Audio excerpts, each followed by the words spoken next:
লিল্লাহে তাকবীর, লিল্লাহে তাকবীর। আল কোরআনের আলোপ, সংসদে জালব, বিপ্লব, ইসলামী বিপ্লব। কে বলেছে রাজাকার? সাইদি বাংলার অহংকার। লিল্লাহে তাকবীর।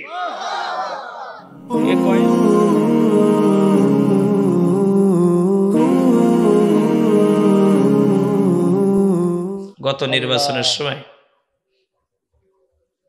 এক চাচা একাই ভোট মারছে 60টা। কয়টা? এবার আসরের আজান দিয়েছে, ওসব পরে হিসেব কিতাব পরে হবে, আগে আমি নামাজ পড়ি আসি। আর একজন বলছে বেটা তুমি দাঁড়াও, 60টা ভোট একা মারছো, তো নামাজ পড়ে তোমার লাভটা কি?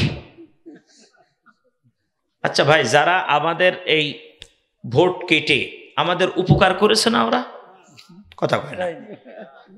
আচ্ছা মনে করেন কেউ যদি আপনারে বলে আপনি এখান থেকে মনে করেন এক ডালা বেগুন, পটল অথবা মাছ এগুলো নিয়ে যাচ্ছেন বাজারে বেচবেন, আর একজন বলছে ভাই তোমার বোঝা আমার কাঁধে দাও, আমি যে এটাকে বিক্রি করে দেবো, তোমার কোনো কষ্ট করতে হবে না, বাজারে যাওয়া লাগবে না, তোমার এই মাল আমি বিক্রি করে দেবো। ও আমার এহসান করলো না? কথা কন না কেন?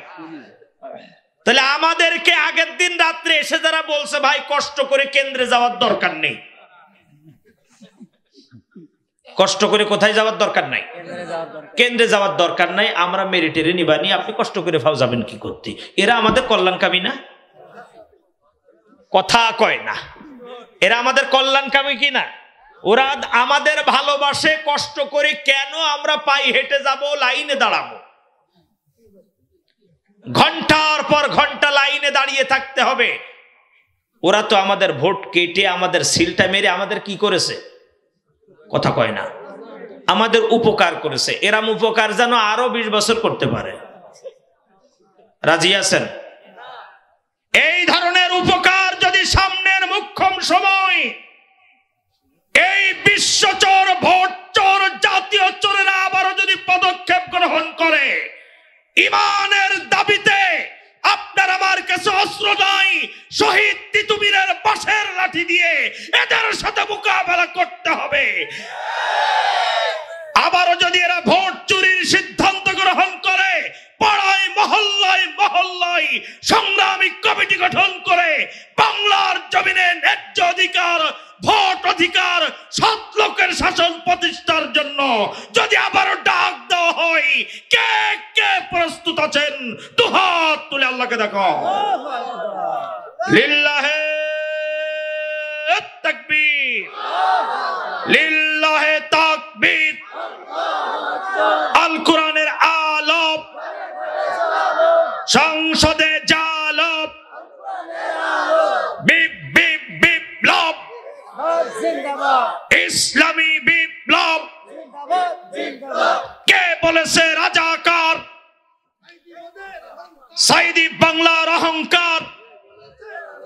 লিল্লাহে তাকবীর।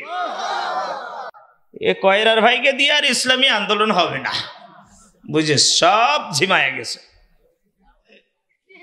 এই ভয় লাগছে আপনাদের? কথা কন না কেন? তার মানে বলে দিচ্ছে শোনো, এই হুজুর যত টাইম যাবে তত চেতবে, তুমি জানো চেতপা না, দিনকাল খারাপ। বাড়িতে বলে দিছে না, শোনো সেটি লাভ নেই, পারবা না কিছু করতে, বিপদ হবে কিন্তু। আপনাদের বলে দিছে নাকি এই কথা? আরো জোরে বলেন। কথা বলছেন না কেন? নিশ্চয় আপনারা আল্লাহকে মনে হয় ভয় পান না। আরো জোরে বলেন, আল্লাহকে ভয় পান? আল্লাহকেই যদি ভয় পেয়ে থাকেন, মানুষকে যদি ভয় না পান, তাহলে কণ্ঠ ব্যবহার করতে হবে। রাজি আছেন মুসলমান? আল্লাহ রাব্বুল আলামিন ডাক দিয়ে বললেন, ইয়া আইয়ুহান নাস, ও মানব সকল, ইত্তাকু রাব্বাকুম, তোমরা একজনকে ভয় পাও, তিনি কে? আরো জোরে বলেন। আমরা আল্লাহকে কি জন্য ভয় পাবো? তার একটাই মাত্র কারণ, আল্লাহ আমাদের রব, সেই আল্লাহ আমাদের সব। জোরে বলুন ঠিক কিনা? আল্লাহ আমার রব, এই রবি আমার সব। সবাই আল্লাহ আমার রব, এই রবি আমার সব। দমে দমে তনু মনে তারি অনুভব, দমে দমে তনু মনে তারি অনুভব।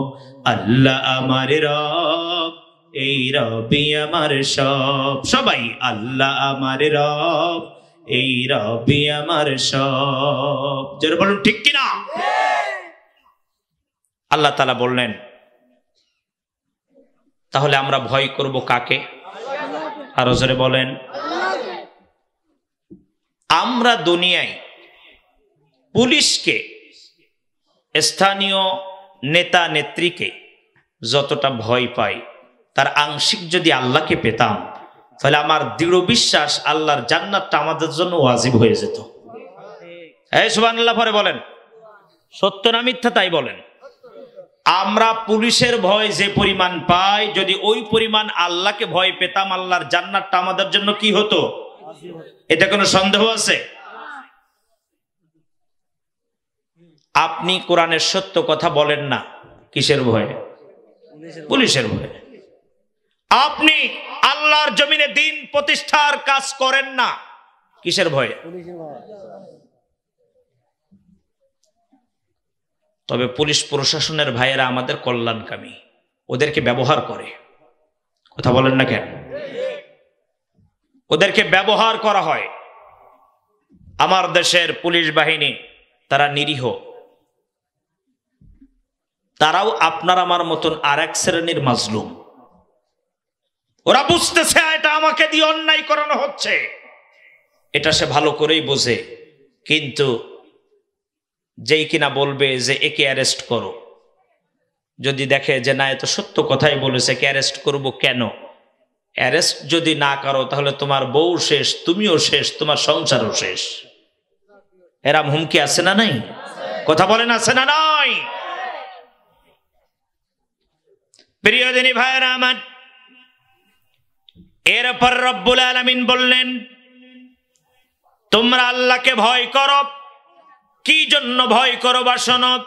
আল্লাযী খালাকাকুম মিন নাফসিন ওয়াহিদা ওয়া খালাকা মিনহা যাওজাহা ওয়া বাসসা মিনহুমা রিজালান কাসীরান ওয়া নিসাআ।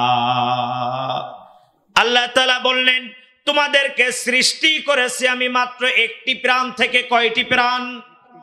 আরো জোরে বলেন। একটি প্রাণ থেকে তোমাদেরকে সৃষ্টি করা হয়েছে। আল্লাহ তাআলা এই একটি প্রাণ সর্বপ্রথম যাকে সৃষ্টি করলেন তিনি হলেন হযরতে আদম। আরো জোরে বলেন কাকে? আদম আলাইহিস সালাতু ওয়াস সালামকে আল্লাহ রাব্বুল আলামিন সৃষ্টি করলেন।